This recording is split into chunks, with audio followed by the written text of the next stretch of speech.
What if I told you that one man's dream was so powerful, it shook the foundations of a nation, that his voice could silence hate, awaken justice, and spark movements that would echo through centuries? This isn't just history, it's the story of Martin Luther King Jr., a man who believed in love when the world chose hate, a man who marched unarmed against armies of injustice, and a man who dared to dream when the world called it impossible. Today, we step into the life, the trials, and the legacy of one of the greatest leaders the world has ever known.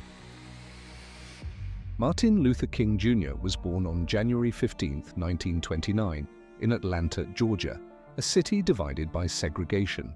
From the moment he was born, the color of his skin determined where he could go, what he could do, and how he would be treated.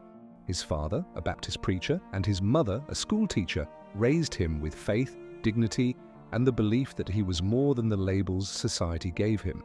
As a boy, he experienced the sting of racism firsthand when a white friend told him they could no longer play together because of the color of his skin.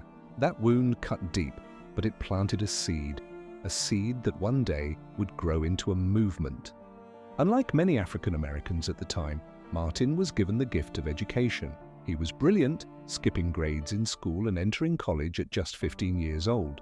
He studied philosophy, theology, and the writings of great thinkers who challenged injustice with ideas of peace and love. But it wasn't only books that shaped him, it was the reality outside his classroom walls. He saw separate drinking fountains, divided buses, and the humiliation of his people. His education was not just about books, it was about preparing him for a battle far greater than any exam could test. Martin didn't simply choose ministry, it was as if ministry chose him. His father and grandfather had been preachers before him, and the pulpit felt like home. But unlike most ministers, Martin dreamed of a faith that lived beyond Sunday sermons. He wanted a faith that stepped into the streets, challenged injustice, and lifted the broken. When he entered seminary and later earned his doctorate, he discovered a truth that would define his life. The Christian message was not just about heaven, it was about justice here on earth. It was December 1st, 1955, when Rosa Parks refused to give up her seat on a Montgomery bus. Her quiet defiance sparked a movement, and young Martin, only 26 years old, was chosen to lead it. Imagine the weight of that moment, a young pastor, barely known, standing against a system that had oppressed his people for centuries. He preached not with hate, but with hope, not with violence, but with vision. For 381 days, black citizens of Montgomery walked instead of riding buses. And when the Supreme Court ruled segregation on buses unconstitutional, the victory was not just legal, it was spiritual. A young leader had risen.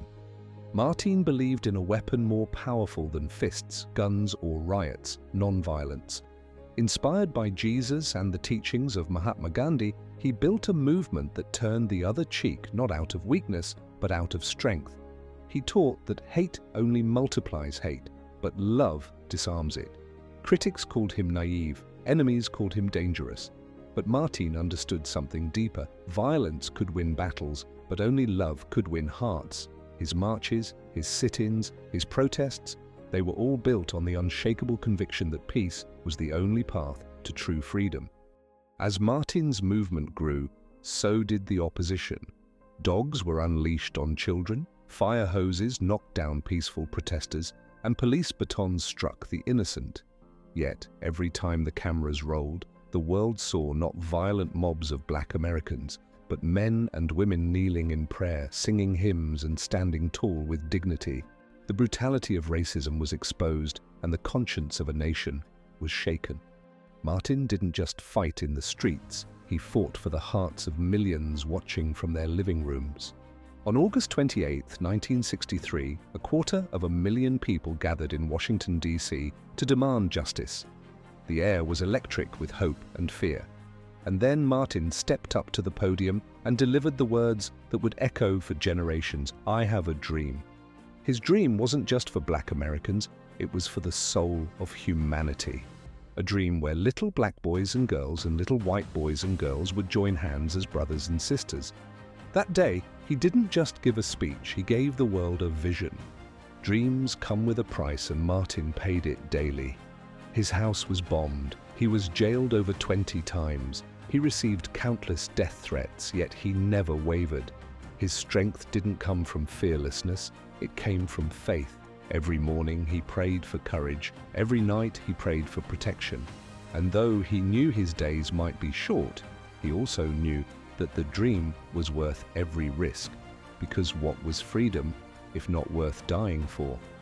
Many think Martin's mission was only about civil rights, but his vision was far bigger. He began speaking out against poverty, inequality, and even the Vietnam War. He challenged not only racism, but also systems of injustice across the world. Critics accused him of overstepping, politicians called him a troublemaker. But Martin knew that injustice anywhere was a threat to justice everywhere. His fight was never about one race, one people, or one nation. It was about humanity itself.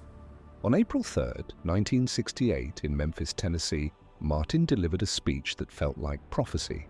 His voice was tired, but his spirit was unshaken.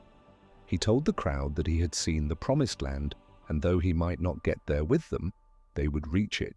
It was as if he knew his time was short.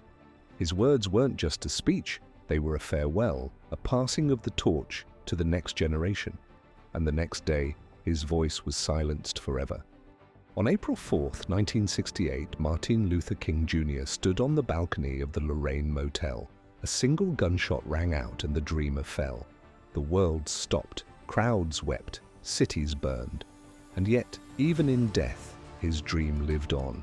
His blood became seed that would grow into movements of justice, equality, and hope. They killed the man, but they could not kill the dream. Decades later, Martin's words still echo across nations. His speeches are studied in schools. His marches inspire movements. His vision of justice and peace continues to guide leaders, activists, and ordinary people. Martin didn't just change America, he changed the way the world thinks about justice, love, and humanity. His legacy is not carved in stone, but in the lives of those who still dare to dream. The story of Martin Luther King Jr. is not finished. His dream is not fully realized. Racism still exists, injustice still lives, but every time someone chooses love over hate, peace over violence, and unity over division, his dream moves one step closer to reality. The question is not whether Martin's dream will survive. The question is whether we will carry it forward. The torch has been passed. The dream belongs to us now.